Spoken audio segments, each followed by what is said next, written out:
word that reason makes a difference. And he said, you've got every reason to do this. He said, why don't you, along the goal you're going to set, he said, why don't you set a goal to become a millionaire?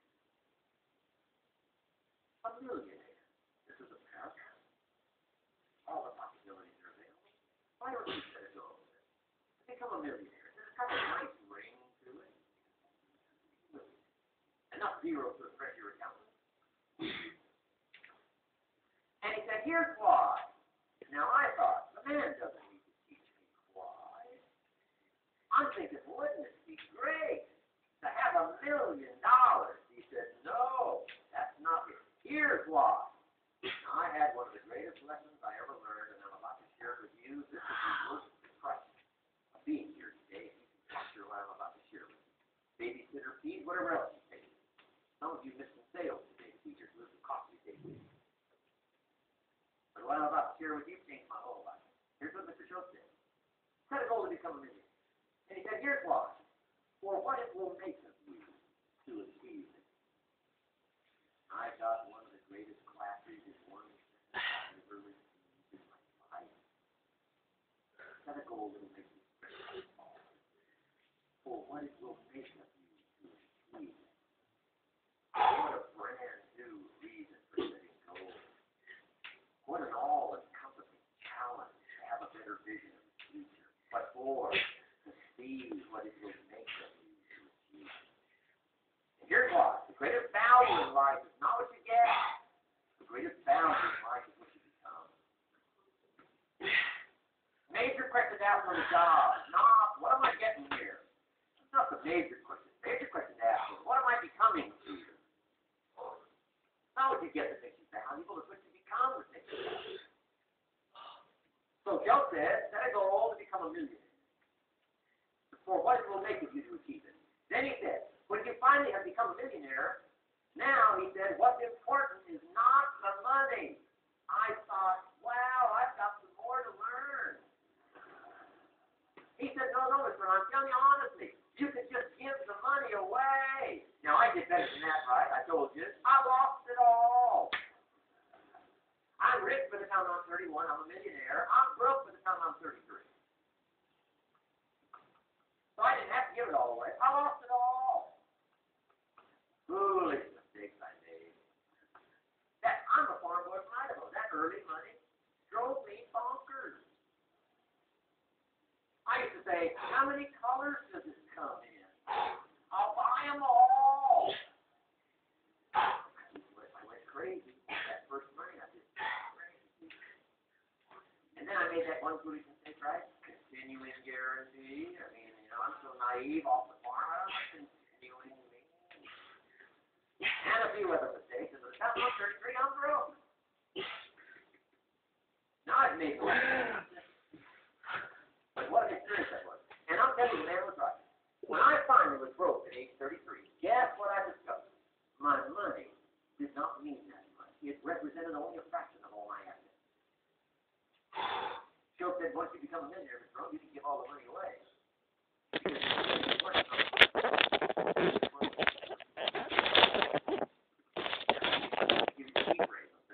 That's the kind of goals that will set the kind of goals that will make you to achieve.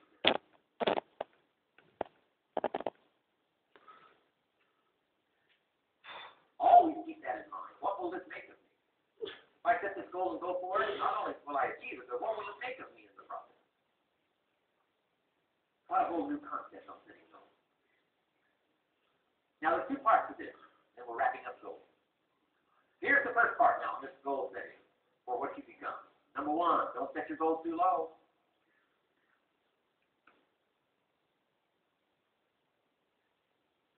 Interesting, we teach in leadership. You'll find it on the cassette. Don't join an easy crowd. You won't grow. Go where the expectations are high. Go where the demands are high. Go where the pressures are to grow, change, develop, read, study, develop. I belong to a small group. We do business around the world. You cannot believe the expectations of that level. What we expect of each other in terms of excellence. Far beyond that. Why? that we can receive from the group. We can contribute to the group. Something unprecedented. It's called living in the sun. Go where the demands are high. Go where the expectations are strong, so that it'll provoke you, push you, urgently, insist that you not remain the same for the next couple of years, the next 5 years, that you grow and change. So don't set your goals too low. The guy says, well, I don't need much. Well, then you don't need to become much.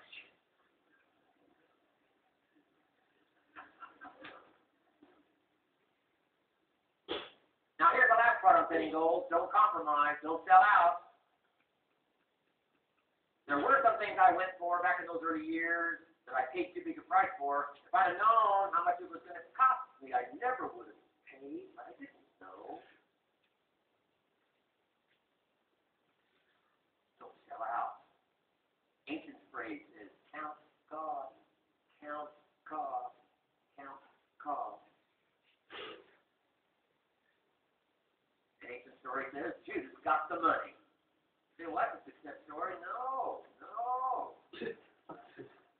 It's true, 30 pieces of silver in those days was a sizable fortune. You say, well, if a guy's got a fortune, right, that's a success story. No, you don't understand. His name was Judas. Doesn't that ring a bell? Judas. You say, oh, yeah, Judas, the traitor. That's right. The traitor got the money. Doesn't that change the story? The answer is, of course, it changes the story.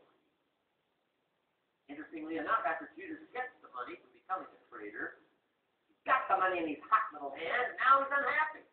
Somebody says, well, you had a fortune, how could you be unhappy? Well, he wasn't unhappy with the money. He was unhappy with self-Hebrew. The greatest source of unhappiness is self-unhappiness. The greatest source of unhappiness doesn't come from outside. The greatest source of unhappiness comes from inside. Here's where the erosion starts, doing a little less than you could. Where the beginning, a little infection of unhappiness starts, doing a little less than you can, not feeling that good about yourself. Well, don't let that happen. Judas is unhappy. He says, what do I do? He says, oh, just take the money back.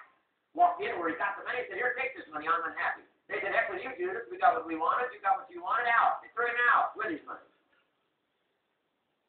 Judas says, well, what do I do now? He says, oh, clever. He says, well, this first. I'll just throw the money away. And he proceeded to throw his fortune away. Why did he throw his fortune away? He was so unhappy with himself. That's not even the end of the scenario. After he threw his fortune away, he couldn't change when he became a traitor.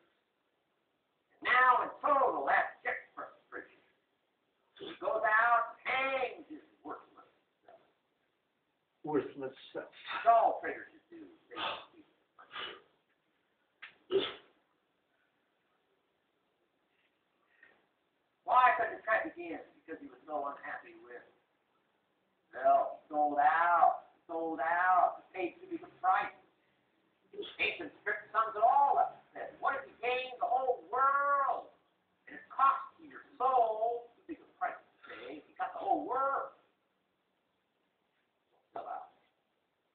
Don't compromise your values. Don't compromise your virtue. Don't compromise your philosophy. Here's the key word, beware. If Judas would speak back, he'd probably say beware. Two good words from ancient script. One, behold, the positive word. Behold the possibilities, behold the opportunities. Behold the drama, behold the awesomeness, behold the uniqueness. Behold the majesty, behold. What a good word. But here's the other word. Beware.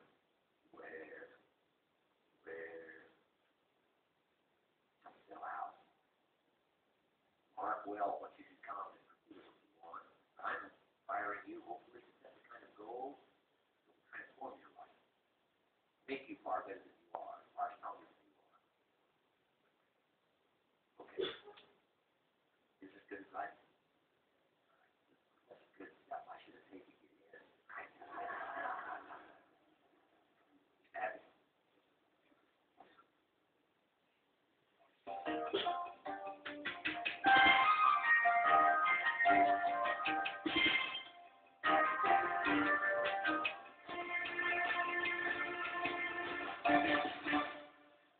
What should a child do with $1? advice I got. This is called sort of middle of the road scenario, and I'll show you how these numbers may change, but here's what I teach. Kids, never spend more than 70 cents. Now you gotta pick some numbers. When I met Mr. Shope, I was at about 110%. But remember this, if your outflow exceeds your income, your upkeep becomes your downfall. Good little scenario. So here's the number that I found works best in developing a good financial plan. Never spend more than 70 cents out of every dollar from now on. Now kids ask me what? What do you do with the other 30 cents? Here's my best advice. 10 cents, charity. 10% charity. Supporting worthy projects, helping people who cannot help themselves. Some churches teach tithe, peace, portion. Turning back part of what you take out. Excellent, excellent philosophy.